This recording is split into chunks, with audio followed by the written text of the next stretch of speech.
Singapore విద్యా విధానం అత్యంత క్రమశిక్షణతో విజ్ఞానదాయకంగా ఉందని అక్కడి విద్యార్థులతో పాటు తల్లిదండ్రులు కూడా ఎంతో బాధ్యతగా వ్యవహరిస్తున్నారని ఇటీవల సింగపూర్ అధ్యయన యాత్రకు వెళ్లి వచ్చిన ఉత్తమ ఉపాధ్యాయులు పేర్కొన్నారు. ఈ యాత్రకు వెళ్లిన 37 మంది ఉపాధ్యాయులు శుక్రవారం ఉండవల్లిలోని నివాసంలో రాష్ట్ర మానవ వనరుల అభివృద్ధి శాఖ మంత్రి నారా లోకేష్తో సమావేశమయ్యారు. ఈ సందర్భంగా సింగపూర్లో తాము గమనించిన అంశాలను, వాటిని రాష్ట్రంలో అమలు చేసే అవకాశాలను వారు మంత్రికి వివరించారు.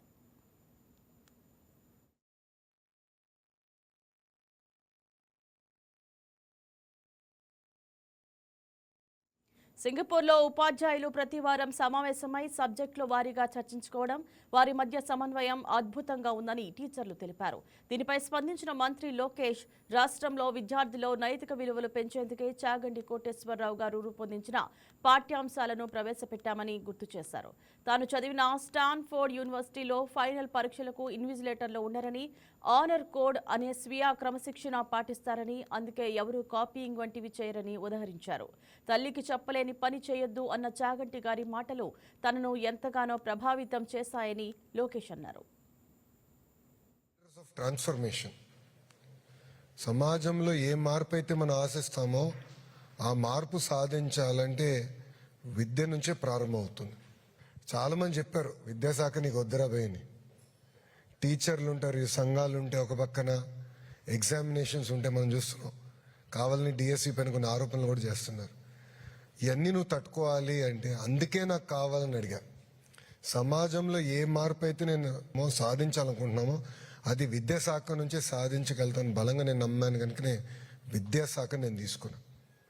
నేను హాయిగా ఇండస్ట్రీ తీసుకుని ఉండొచ్చు, లేదంటే ఎనర్జీ తీసుకుని ఉండొచ్చు, ఇంత కష్టపడాల్సిన అవసరం నాకు లేదు. కానీ ఒక పట్టుదల, కమిట్మెంట్తో నేను తీసుకున్నాను. దాంట్లో భాగంగా నేను కేవలం భారతదేశంలోనే కాదు ప్రపంచంలో బెస్ట్ మోడల్స్ ఏంటి.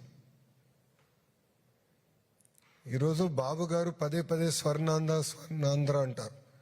ఆ స్వర్ణాంధ్ర సాధించాలంటే విద్యాశాఖ చాలా కీలకమైన పాత్ర ఉంది. ఐటీ డిపార్ట్మెంట్ కాదు, పవర్ డిపార్ట్మెంట్ కాదు, ఇండస్ట్రీస్ కాదు, విద్య. ఇప్పుడు క్వాంటమ్ తీసుకురావాలంటే కరికులం రెడీగా ఉండాలి. ఫార్మాలో మ్యానుఫ్యాక్చరింగ్ తీసుకురావాలి, యాక్సిడెంట్స్ లేకుండా ఫార్మా నడిపించాలంటే ట్రైనింగ్ ఉండాలి. సో విద్యాశాఖ చాలా కీలకమైన పాత్ర వహిస్తుంది. సో నా ఆలోచన ఏంటంటే బెస్ట్ మోడల్స్, మీరందరూ లీడర్స్ కనుక బెస్ట్ మోడల్స్ మీకు చూపిస్తే ఆ మార్పు మనలో వస్తుంది, ఎక్స్పోజర్ వస్తుంది. మీ అందరూ తెలుసు, చిన్న వయసులో నేను అమెరికాకి వెళ్ళాను. నా ఇంజనీరింగ్ అమెరికాలో చేసా, 2 సంవత్సరాలు అక్కడ పనిచేశా.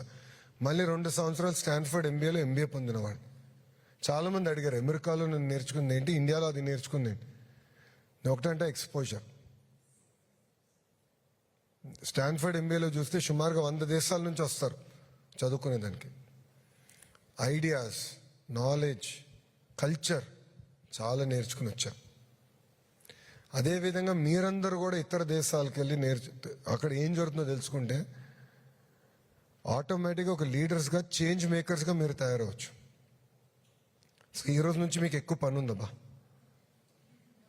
లీడర్స్ అనేవారు లీడ్ చేయండి. మీ స్కూల్లో లీడ్ చేయండి, మీ క్లస్టర్లో లీడ్ చేయండి, మీ మండల్లో లీడ్ చేయండి. ఇప్పుడు మేడం గారు ఫాస్ట్ లర్నర్ కనుక ఐఏఎస్ అధికారి అయ్యారు. నేను స్లో లర్నర్ కనుక రాజకీయ నాయకుడిని అయ్యా. కానీ నాకు హ్యాండ్ హోల్డింగ్ వచ్చింది. మీరు చూస్తే నాకు నారాయణ గారు ఎన్నోసార్లు చెప్పారు. నారాయణ గారే నాకు టీచర్, క్యాల్కులస్ గురువు గారు నాకు నేర్పించారు, ప్రాబబిలిటీ ఆయన నాకు స్వయంగా నేర్పించారు 11th 12th.